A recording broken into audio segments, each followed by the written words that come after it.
Alexander the Great, crowned king of Macedon at only 20 years old, yet destined to shape the face of the known world.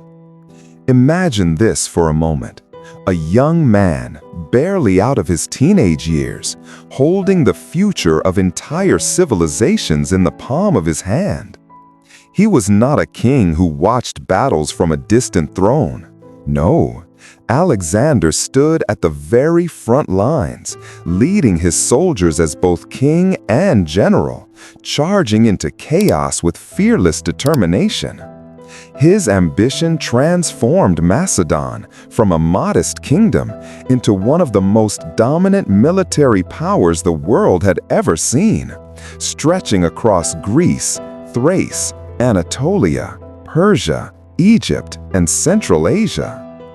And here's the most haunting part. Until his final breath, Alexander never lost a single battle.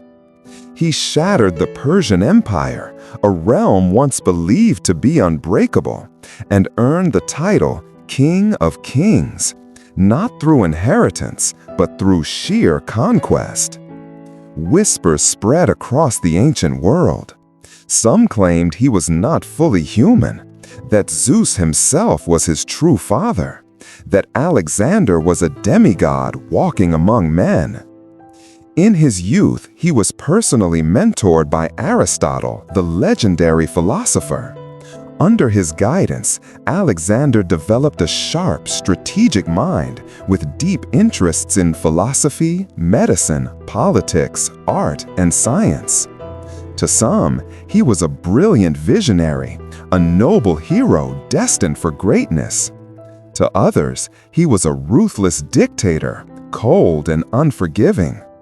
Even powerful Roman generals centuries later would look upon Alexander's achievements with obsession and awe. In this story, we will uncover who Alexander truly was, his early life, his brutal conquests, his rise to power, and the hidden secrets behind the most influential ruler the ancient world has ever known.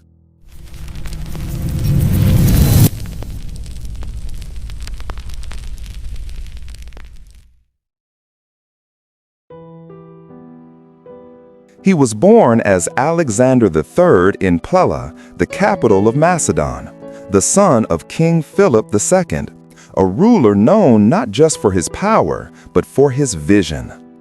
Philip was the architect of Macedon's military might. He rebuilt the army, introduced advanced battle formations, and transformed a fractured kingdom into a disciplined war machine. But more importantly, Philip planted a dream, the conquest of Persia, a dream that would one day become Alexander's destiny. To prepare his son for greatness, Philip chose the greatest mind of the era, Aristotle. From the age of 13, Alexander studied philosophy, logic, politics, medicine, and science. He learned not only how to fight, but how to think. He read the works of Homer, he admired Achilles, and quietly, he began to see himself not just as a prince, but as a hero written into legend. Yet Alexander was never merely a student. He absorbed Aristotle's teachings, then slowly began to challenge them. He would not simply rule through fear. He would rule through influence, culture, and identity. When Philip left for military campaigns, Alexander, still a teenager, was left in charge of the kingdom.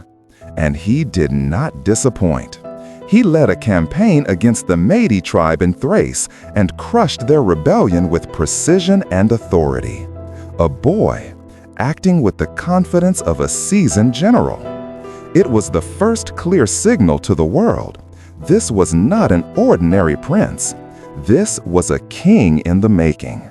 Soon after, Philip returned and launched a major campaign against the powerful Greek city-states of Athens and Thebes. In the legendary Battle of Chaeronea, Alexander commanded the elite cavalry on the battlefield. And with calculated speed and fearless execution, he broke through the enemy lines and dismantled the sacred band of Thebes, an army believed to be invincible. From that moment on, Alexander's name was no longer just whispered.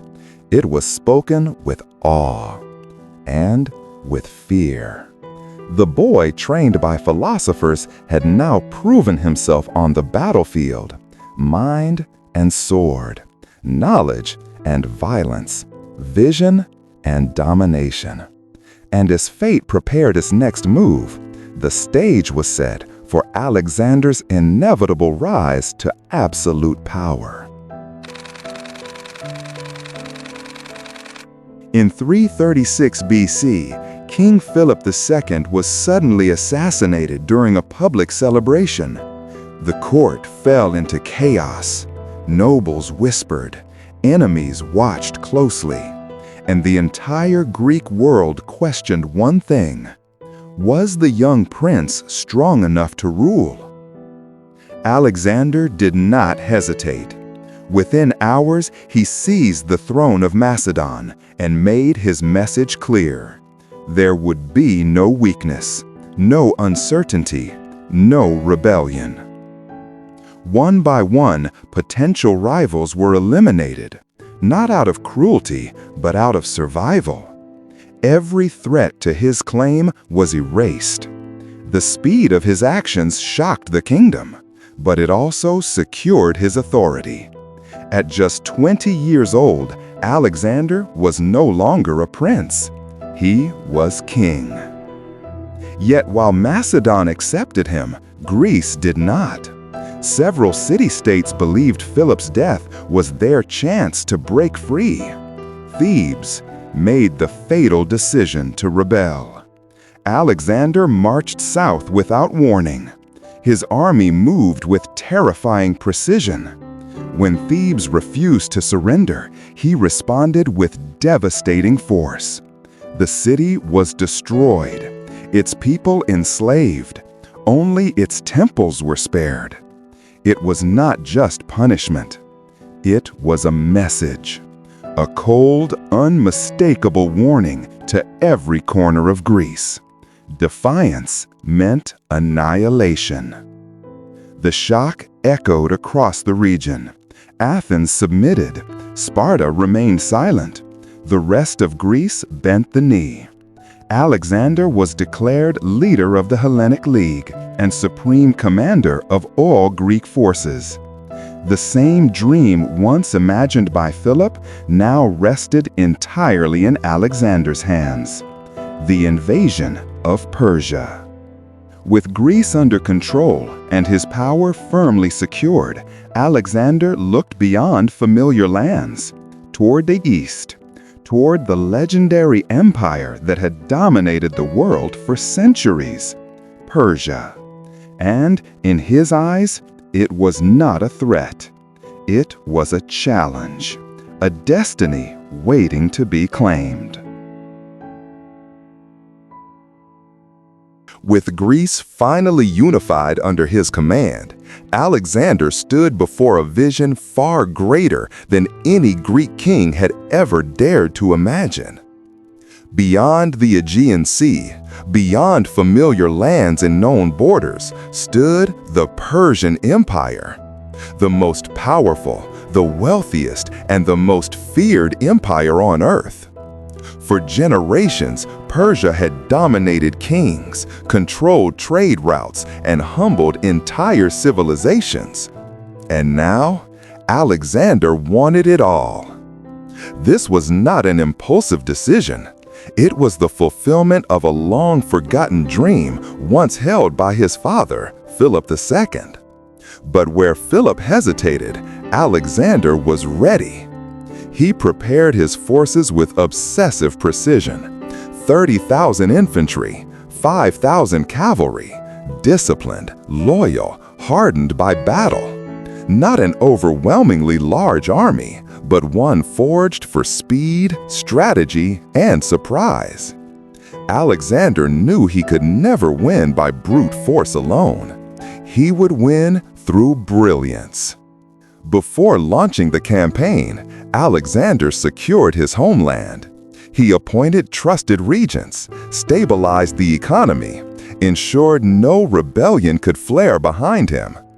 Only then did he turn fully toward the east, toward Asia, toward Persia. In 334 BC, Alexander crossed the Hellespont, setting foot in Asia for the first time. This was no ordinary march. It was a declaration of war against the greatest empire the world had ever known. As he stepped onto foreign soil, he is said to have planted his spear into the ground, claiming the land not as an invader, but as its destined ruler. Across the Persian court, alarm spread. Darius III, the great king of Persia, watched with disbelief. A young Macedonian king was marching straight into his empire, undeterred, unafraid. And for the first time in centuries, Persia understood one terrifying truth. This enemy was different. Two worlds were now moving toward each other. Two kings, two visions, two destinies. The clash would not only decide empires, it would redefine history itself. And as Alexander advanced deeper into Asia, the greatest confrontation of his life waited just beyond the horizon. The moment Alexander crossed into Asia, there was no turning back. Ahead of him stood the Persian Empire, vast, wealthy, and seemingly untouchable. Behind him stood a loyal army that believed in one thing above all else: their king. The first true test came at the banks of the Granicus River. The Persian forces waited, confident in their numbers, confident in their position, confident that the young Macedonian king had made a fatal mistake. Alexander saw opportunity. Without hesitation, he led the charge himself. Through rushing waters and flying arrows, Alexander surged forward at the head of his cavalry, cutting directly into the heart of the Persian line. It was reckless, it was dangerous, it was brilliant. And against all expectations, the Persians broke. The battle at the Granicus was a decisive victory. Asia Minor began to fall city by city as Alexander pushed forward with unstoppable momentum. But this was only the beginning. Darius III, the great king of Persia, could no longer ignore the threat. He gathered a massive army, a force that dwarfed Alexander's men, and prepared to meet him in open battle. The two kings would finally face each other on the plains of Issus. At Issus, the air was thick with fear and certainty. Persia outnumbered Macedon many times over. But Alexander did not focus on the size of the enemy. He focused on one target: Darius himself. With surgical precision, Alexander drove his forces straight toward the Persian king, and as chaos erupted across the battlefield, Darius fled. The sight of their king retreating shattered Persian morale. Their lines collapsed. Victory belonged to Alexander once again. Against impossible odds, he had defeated the great king of Persia, not once, but twice. And now the world understood something terrifying. Alexander was not merely challenging empires, he was rewriting the balance of power. With Darius in retreat and Persian defenses weakened, Alexander marched deeper into enemy territory. Egypt awaited, Babylon stood ahead, and the heart of Persia lay exposed. The conquest had only just begun.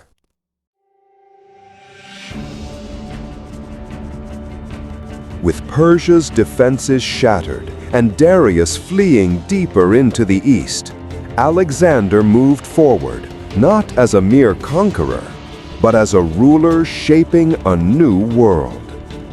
One by one, great cities opened their gates, not in resistance, but in surrender. His name now carried a different weight, not just fear, authority. In Egypt, Alexander was welcomed as a liberator. To the people, he was not an invader, he was a savior from Persian rule. The priests declared him Pharaoh, a living god on earth. And here, on the shores of the Mediterranean, he founded a city that would carry his name forever: Alexandria. A symbol not only of power, but of legacy. A bridge between cultures, a heart of knowledge and civilization. From Egypt, Alexander marched northeast toward Mesopotamia, toward Babylon, the city of wealth, the city of legend. When Alexander approached, the gates of Babylon opened without a single battle. No arrows, no resistance, only submission. He entered not as a destroyer, but as the rightful ruler of the known world. But with every new victory, Alexander began to change. He no longer wished to rule as a Macedonian king alone. He desired to become something greater, a universal ruler. He adopted Persian clothing, Persian court customs, Persian rituals. To the conquered people, this was respect. To his own soldiers, it felt like betrayal. Whispers spread through the ranks. Old loyalty began to fracture. Alexander's circle grew smaller. Trust became fragile. And in a tragic moment, fueled by anger and pride, he killed one of his closest companions, a brother in arms who had stood beside him since youth. The line between king and tyrant began to blur. Still, his ambition refused to rest. Persia was no longer enough. Beyond its borders lay lands uncharted by Macedonian feet, unknown kingdoms, unknown gods. And Alexander felt the pull of something deeper than conquest. The edge of the world awaited. Beyond Persia, beyond Babylon, beyond everything his men had ever known, lay the lands of the East. India. To Alexander, it was not just another conquest. It was the edge of the world, a place where maps ended and legend began. Driven by a hunger that never faded, he led his army forward once more. The journey was brutal, relentless heat, unforgiving terrain, endless miles of unfamiliar land. But Alexander did not slow. He fought and defeated King Porus at the Battle of the Hydaspes River, a clash of war elephants, steel, and unbreakable will. Impressed by Porus's courage, Alexander did something rare.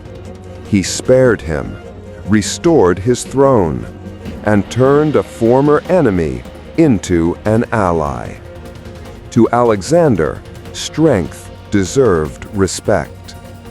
Yet victory no longer felt the same. His soldiers were changed. Years of war had hollowed their spirit. They had marched across continents, lost friends, lost homes, lost peace. And when Alexander ordered them to march further east, toward lands even he could not name, they refused. For the first time in his life, Alexander faced an enemy he could not defeat.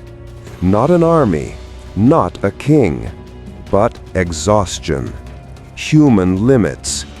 And in that rare moment of clarity, he listened. He turned back. The dream of reaching the end of the world remained unfinished. The greatest conqueror of the ancient age had finally encountered a boundary no sword could break. The road home awaited. But Alexander would never truly return as the same man. The journey back from India was not a triumphant return. It was a march of exhaustion. Alexander was no longer the same unstoppable force who once charged fearlessly into battle. His body carried the scars of countless campaigns. His mind carried the weight of endless ambition. And slowly, the shadows began to grow. The army faced brutal conditions during their return. Deserts claimed lives. Disease weakened the ranks. The once glorious march now became a test of survival. Alexander, who had never known rest, pushed himself beyond human limits, and his strength began to fail. In Babylon, the heart of his empire, Alexander fell gravely ill. No one knew the true cause. Some whispered of fever, others spoke of poison, but one truth remained. The invincible king was dying. For 10 days, his condition worsened. His generals gathered around his bed, awaiting instructions. They asked him one final question. "To whom do you leave your empire?" And Alexander answered only, "To the strongest." Days later, at just 33 years old, Alexander the Great died. The man who had conquered half the world could not conquer death. Without a clear heir, his empire fractured almost immediately. Generals turned on one another. Allies became rivals. Bloodlines meant nothing. The vast domain he built with genius and steel was divided, contested, and broken. The dream of a unified world collapsed into chaos. In death, Alexander left behind not only a throne without a king, but a world forever changed. And far beyond the ruins of his empire, a question echoed through history. Was his greatness a gift to civilization, or the beginning of its division? Legacy of a legend. The eternal impact of Alexander the Great. Alexander was gone, but his shadow never left the world. The empire he forged shattered, yet the world it created could never return to what it once was. From Greece to Egypt, from Mesopotamia to the distant edges of India, his influence reshaped civilizations. Cities spoke new languages, cultures blended, ideas traveled where they never had before. Alexander did not only conquer lands, he connected worlds. His strategies would inspire Julius Caesar. His ambition would echo in Napoleon. His legend would become the dream of every future general who dared to challenge the impossible. He introduced a new era, the Hellenistic world, where Greek thought, art, science, and philosophy spread across continents. Trade expanded, knowledge evolved, civilization accelerated. The consequences of his march would shape history for centuries. Yet even in greatness, his legacy remains divided. To some, he is the ultimate hero, a visionary who united East and West. To others, a destroyer who carved his name through fire and blood. Both truths live side by side. Because Alexander was not a myth. He was human, flawed, brilliant, dangerous, extraordinary. He did not inherit greatness. He did not stumble into power. He pursued it. He claimed it. He forced the world to remember his name. And long after his empire vanished, long after his soldiers faded into dust, Alexander the Great remained immortal in the stories of mankind. Alexander crossed continents. He shattered empires. He stood where no king had ever stood before. Yet in the end, even the greatest conqueror was still human. A man driven by vision, consumed by ambition, and remembered by history. He changed the world forever, not only through war, but through the cultures he connected, the ideas he sprayed, and the legacy he left behind.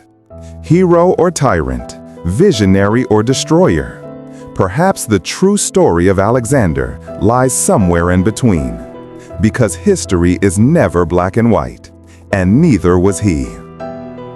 If stories like this keep you curious, if you enjoy uncovering the hidden sides behind legendary figures and forgotten empires, then you're in the right place. Subscribe to Lost Chapter and join us as we explore the past, not as textbook history, but as stories that shaped the world. Because here, every legend has a secret, and every chapter deserves to be remembered.